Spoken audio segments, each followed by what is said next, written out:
Hello, my name is Terry Grand Mason. I'm currently a student enrolled in the Introduction to Professional Human Service Practice. Thank you for joining me today. I will be discussing with you a community mapping project that I've completed on child welfare in the district of Sudbury, Manitoulin Island, which is located in Ontario, Canada. So there will be an opportunity at the end of the presentation for questions. So if anything comes to mind, please write them down and I'll be sure to get to those. I will be discussing a lot of the professional responsibilities that child welfare workers, human service workers in this field are bound to, as well as the ethics that guide their work, the community collaborations that are needed to help families to address complex situations and reach their goals. And I will also discuss some of the reasons why families may become involved with child protection services. So at this time, I ask that you just look at the community mapping handout that I provided to you. So you can see at the top that I have identified two categories of child welfare agencies, one being the culturally specific, which include Kina and Nagda-Windimit, because our district has a large Aboriginal population, and I'll discuss the reasons why it's important to have culturally specific services.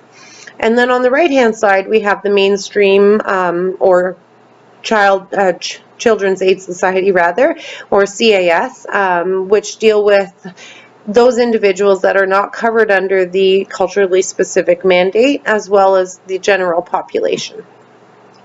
Underneath there, I will also talk about the different workers, so protection workers, child and family workers, as well as placement workers, as they each have different responsibilities and they support families in a different capacity, but nonetheless, they are a part of a team in helping families to address the complex issues that they're faced with and mitigate the issues that have rendered them to be involved with child protection services. So it's important to note that in this district, in order for families to be represented by Kina or Nagda-Windimit, they have to fulfill the mandate that specifies 7 particular cultures that they'll work with. So unfortunately, there may be a lot of First Nations people that don't fit this mandate. So CAS does in fact have a culturally specific stream that supports all First Nations people who are not covered by the culturally specific child welfare agency. Nonetheless, it's important for all workers to recognize the impression and the challenges that First Nations people in Canada face that have warranted the creation by the federal government of child protection services that are culturally specific and that honor the traditions, ceremonies, and teachings of First Nations people to help repair some of the damage and loss to families from the horrific acts that they faced.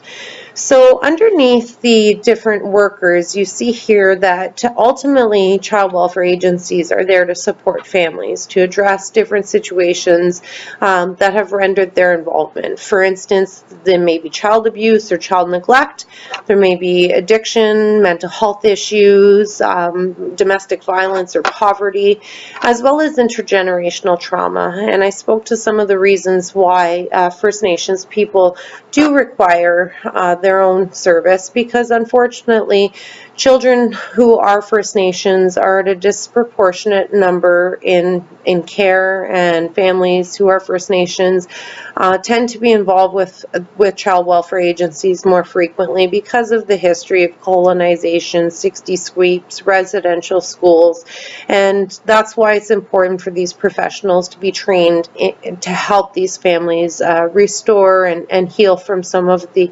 historical aspects that they faced. And so underneath there you can see that we have the community collaboration. Helping families is a team effort, a community effort. And because the field of human service work is so broad, it's important to note that different sectors have different skill sets and training, and it's important that child welfare workers are familiar with what services are available in the community, the referral process, and the different programs that will help families with the identified goals and to address their complex needs.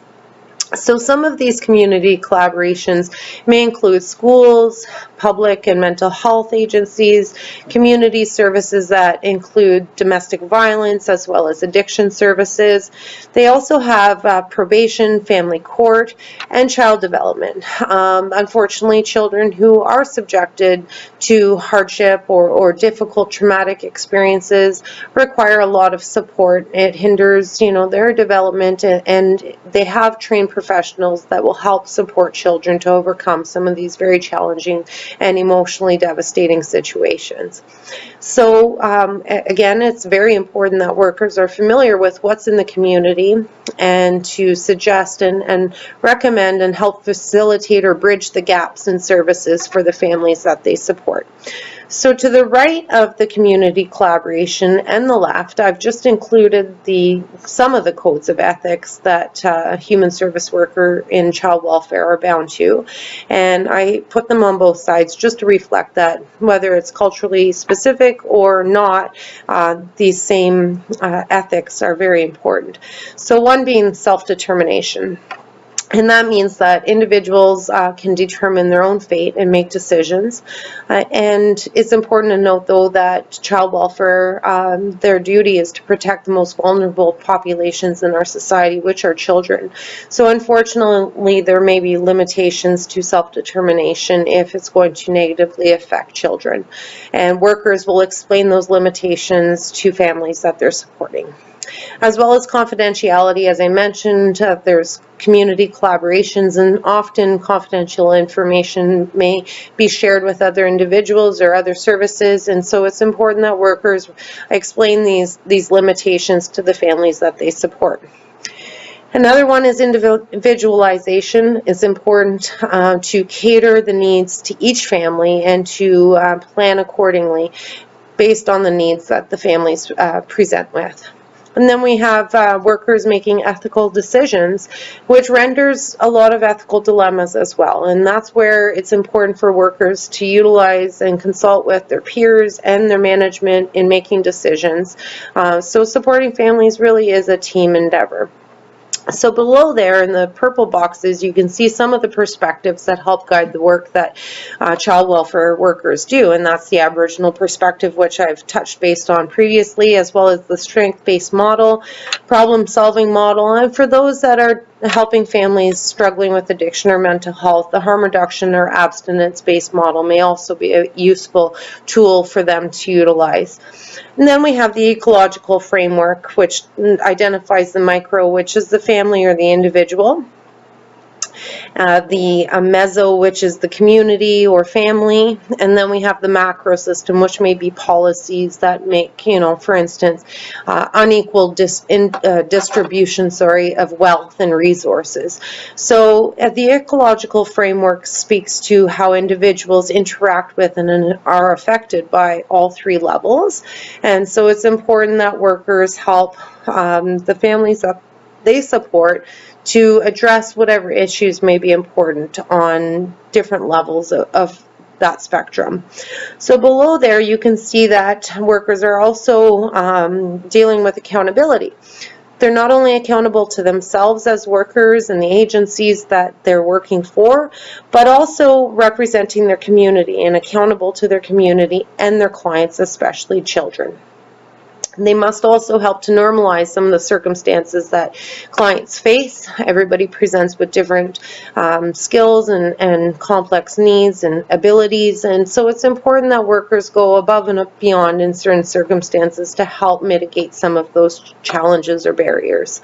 And it's important that workers are culturally diverse, and they present a with cultural awareness and sensitivity to different cultures they support, and to create a culturally safe space. And so it's important that workers continue to receive the education and knowledge and ongoing training to help them be effective and efficient in their skill. Now, workers must also provide effective communication skills to the families that they support, as well as the collaterals that they're working with and the management and peers on their team. So these are some of the major components that I've included in this conceptual map. I know that I've only touched on a few things here, but due to the limitation of time, I hope that this was an opportunity for you to explore some of the things that happen in the work of human service workers dealing with child welfare agencies. And so at this time, if you haven't have any questions, I invite you to ask now. And thank you so much. Okay, have a wonderful day. Bye.